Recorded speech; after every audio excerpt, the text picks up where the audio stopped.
The trailer for the long-awaited Harry Potter TV series is finally here, and I mean, this is going to be an interesting one to see how well this compares to the film. And I think that is what the people will be comparing. They will be comparing this to the film, not so much the books, despite what people are, have said. Um, I'm not a huge Potterhead. I didn't grow up with the books or the film. I think I was getting into manga and anime at the time, and so I completely missed the Potter train. I got into the films years after the fact and enjoyed them. I love fantasy and magic, so I kind of enjoyed them quite a bit. And my favorites though were probably the first few films, less so the last ones. And that's in large part because of the school element, right? Being in the castle and being formed into these different houses, Slytherin and so on. Which is my favorite house if I had to pick one. Coincidentally, I'm wearing my green tie today, but I think people fail to realize that that is the element that the audience is drawn to from Harry Potter, and you can tell that when Fantastic Beasts came out and how poorly that performed, that people were less interested in the machinations happening outside the castle, but more so the relationships and friendships and so on, and the classrooms and everything that happened within the castle. And I think the reason for that is because that time of your life represents simultaneously the riskiest because you feel so empowered to do so much. Everything seemed possible and dangerous, but at the same time, it was the most controlled environment you could possibly be in as a child. But that's what's memorable, and that is what people are drawn towards. And I think the Japanese figured this out decades ago, which is why most of their manga and anime takes place, in schools, and even the ones that don't, like something like Gundam, which is very political. Even though it's not in a school, it still has that element. It's still the protagonists are still children, and it still has that element of being a part of this niche group, right? So I think that is what people largely gravitate towards for this franchise, and it'll be interesting to see whether the this series manages to capture the magic of that particular time in the same way that the film does. So let's check it out. I told you. You are a normal boy. Okay, that's an interesting start. We're getting more of him in school. I don't think we got that until maybe Dudley and his buddies beat him up in like the Deathly Hallows Part 1 or something. We didn't get a whole lot of him in school in the Muggle world. Special. Even less with his aunt. It was more so his uncle that, You. sort of handled the bullying. So, interesting. I've always wanted to know about my parents. Your parents were the kindest, bravest people I've Okay, ever that's met. Hagrid They were funny and clever, on a train. and they stood up for what they believed was right. The next time I see you, we'll be in Hogwarts.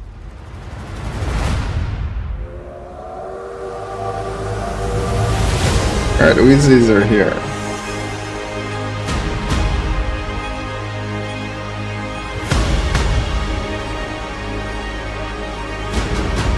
Mr. Got McGonagall. I think we can expect A lot younger here.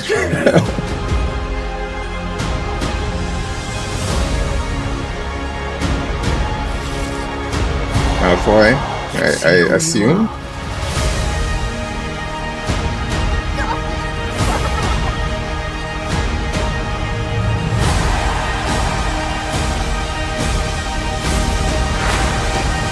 Alright, Hermione, Snape, Dumbledore. You're all here. Are you really Harry Potter?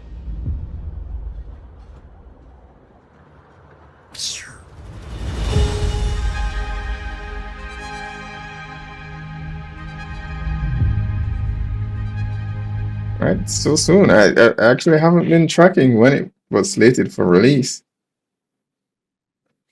But this is interesting. My immediate thought here is it I don't know. There's something modern. The spectacle is there. The spectacle is there, but it feels very modern. Just everything that it feels less magical and more modern. We didn't see a whole lot of magic in the actual trailer, and I can't recall.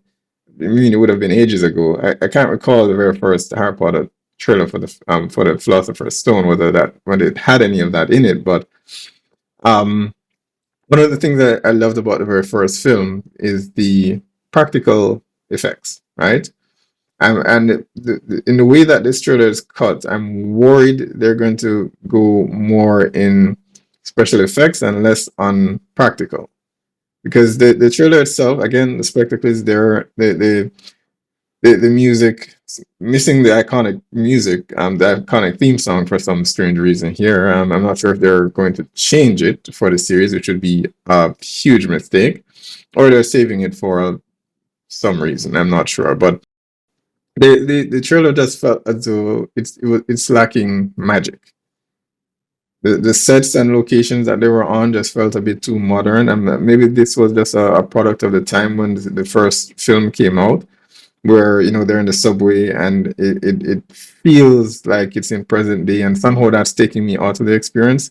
Um, I'm not sure. Maybe it would have been too costly to find a different location that had different architecture that felt more akin to the time that it's supposed to represent. I'm not sure if in the books there's a specific timing or date that the events are supposed to take place. Maybe there is. I would expect there is, because there are a few scenes in the film that does take place in the Muggle world. And if it is that there are locations and times that are described within the books, it would feel as though they have shifted the events to modern time, as though this is taking place in 2025 or 2026. And that is the part that is sort of pulling me out of the moment. It feels as though it's taking place here and now. And my immediate instinct is that it shouldn't, based on what I've seen. That's my first impression. The spectacle is there, the characters and so on. Everything looks accurate, but it's just missing the magic. It's missing the magic, or maybe it's just a matter of me knowing what to expect, because I've already seen the films, obviously, and so I know what exactly. I'm drawing comparisons, whereas someone who's maybe watching this for the first time or being introduced to Harry Potter for the first time, maybe they wouldn't necessarily have that same feeling. So that's just my first impression, right? Now, for the elephant in the room, obviously, the thing that a lot of people are going to be talking about is the casting, right? The most prominent, of course, being Snape, and I suppose Hermione's casting. Now, this is a bit tough one, because I don't particularly have an issue with the casting, but when I first heard about this series being made, my first immediate response was that this should be good for the newer generation to have something that they can grow up with, in the same way that we had the movies, right? But the more I heard about the the all the politics happening in the background and the actors and what they had to see, it sort of just soured my perspective on the whole thing, because it felt as though this was becoming more and more about identity politics and less about portraying the characters accurately. So I personally didn't have a problem with the Snape thing until I heard the actor trying to make this about some victimhood narrative, and then that immediately turned me off. Because if I had to choose, as I said, I'm not a huge Potterhead or anything like that. If I had to choose a character that I liked, it would have been Snape. And so I didn't really care, as long as he could portray the character well. But then I heard him speak, and he's going down that Hollywood narrative of, oh, I'm being bullied or receiving, death threats or whatever. Um, just shut up, man. Just shut up. I wish these studios had a good sense to include some sort of gag order in the contracts for these actors, particularly if you're signing them on for 7 seasons, which I think maybe that's what they're going for. I don't know if they'll get there, but if you're signing them on for most of the seasons, include some sort of clause where they need to shut the hell up, because we need to get back to the point where actors, we don't need to hear you speak about unless it's something that the studio has signed off on. Just shut up, man. Um, yeah. So he completely turned me off from the whole casting, and obviously people already had an issue with it, which I do understand. I'm not taking that away from anyone, because if you've grown up reading about this particular character and you in your mind you have this image of him, I can perfectly understand the criticism for this casting. My perspective is that if the person can embody the character, then I don't really care what they look like. But again, from hearing John Lithgow speak and from hearing this Snape actor speak, they've sort of completely turned me off to the series. So I'm not even sure if I will be checking it out, because it just feels like more of the same Hollywood propaganda that's going to be pushed, which I just dislike. Um, but for me personally, I might, I don't have anything against J.K. Rowling per se, right? Whether I agree or disagree with some of her views, I don't really care, right? But what I dislike about the Harry Potter franchise is probably not what people expect, right? It's my why I don't particularly speak more about the franchise or love it as much as others do is simply because I don't particularly think the male characters are well written in the franchise in the series. I just don't. I think in large part the characters that are here, and I think again I believe this is something that is important for especially young boys who may be reading this series of books. It's important to have truly masculine characters. I don't care if anyone disagrees with that. It is important to have truly masculine characters being depicted for these young boys. And I do not think J.K. Rowling is particularly good at doing that. Frankly, I don't think most women are, because they wouldn't necessarily know how to write a masculine character, not being men. And so that is my one thing where I don't particularly gravitate towards the Harry Potter franchise, because I think it is severely lacking there. All the male characters that are in the series are largely either always bumbling idiots or moping or crying or whining. There isn't a single strong stoic character in the franchise. I would expect Dumbledore would probably be the closest to one. And strangely, the only reason why he feels that way to me is because the actor that depicted him in the films actually changed how the character delivers his lines, and that is why I resonate with him to some extent.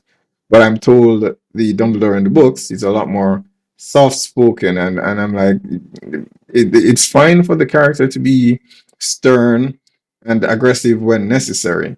And you do need to see that. I don't particularly think J.K. Rowling is good at writing any masculine traits into these characters, and so that is my gripe with Harry Potter, which is why I've never really gravitated towards it, or as much as I may be intrigued in reading the books, everything that I do hear about the characters just simply turns me off, because I don't think there are really any masculine characters in this. As much as I do like Snape as a character, then when we get towards the end, he falls apart because he's crying over this woman that never loved him, and then like this. Yeah, this is it. It feels a bit too fan fictiony for me. Towards the end, as I said, the very first 2 3 films, I think those are fine, and I do enjoy those. But yeah, I don't think she's particularly good at writing masculine characters, and it falls prey to the same sort of messaging that we see in everything now, where Hermione is the character that has agency and strong, and she's doing all these things, but the others need to be told before they jump into action. I'm just not a fan of it. I think, I mean, if you're writing a film or a novel or a character where there's a male character front and center, it's called Harry Potter, there should at least be some masculine characteristics there, because this is something that young boys could look up to and say this is something that I would want to emulate. But a lot of the male characters included are just sort of not quite there. And of course, after the series of films concluded, then J.K. Rowling decided that it was necessary, I suppose, to make Dumbledore gay. And that falls back to a lot of the same check boxes that happens. Irrespective of her stance on certain topics, she will still go out of her way to, change these characters to suit whatever the current narrative is, where someone may say, okay, you don't have X or Y represented in your franchise, so you now need to change this character to make him gay so that this group feels included. And that's the sort of feminine perspective, which is fine if you want to tell that story. But for me personally, I just I just don't gravitate towards Harry Potter because, again, I think it's important for, especially now, for there to be healthy representation of masculinity in stories that young boys are consuming, and I just don't think Harry Potter does that very particularly well. So that would be my issue with the franchise, and why I'm kind of on the fence as to whether or not I'll check this out. Um, for the trailer itself, it looks interesting. As I said, the spectacle is there, but I do feel as though it is missing some of the magic. I'm sure the controversy surrounding J.K. Rowling and her views, it will always be in the air, but it seems to have largely been overshadowed by the casting news so far. So the first season of this will definitely do well. I think based on just the brand naming alone, it will do fine. I definitely don't think they should have done, signed people on for 7 seasons. Absolutely not. Because I do think the first season will do well. Perhaps the second season even. But I do think with everything surrounding it, perhaps by the third season, I'm not sure how well it will manage to do. All right. And especially with the children, I think they definitely should have tried to shoot 2, maybe 3 seasons back to back, especially given that the seasons are so short. I believe it's about somewhere between 8 to 10 episodes per season. And if it's that short, then given that the kids are gonna grow up really fast. If it's that short, you really should take the time to avoid a Stranger Things situation where you have grown adults playing kids, right? So they really should have shot at least 2 to 3 seasons back to back if that was the case. But I suppose we'll see. Maybe after this initial season, given that they already have the sets that they'll just be reusing, because the first few books they spend most of their time within the castle itself. They can reuse the same sets, and maybe they can cut down production time to do the next 2 to 3 seasons a lot faster. And then for the other books, of course, that will take them outside the castle, and things might get a bit more complicated there, and extend production time as well. But yeah, I think they'll definitely do well for the first season. But for me personally, I think it's just much of the same that I've already seen, and I do know what is coming. So maybe it's not for me personally, but I do hope that for those that are introduced to it for the first time, that you guys do enjoy it and have a good time. So all right, that's it for me, guys. Thanks very much for checking this out, and I will see you next time.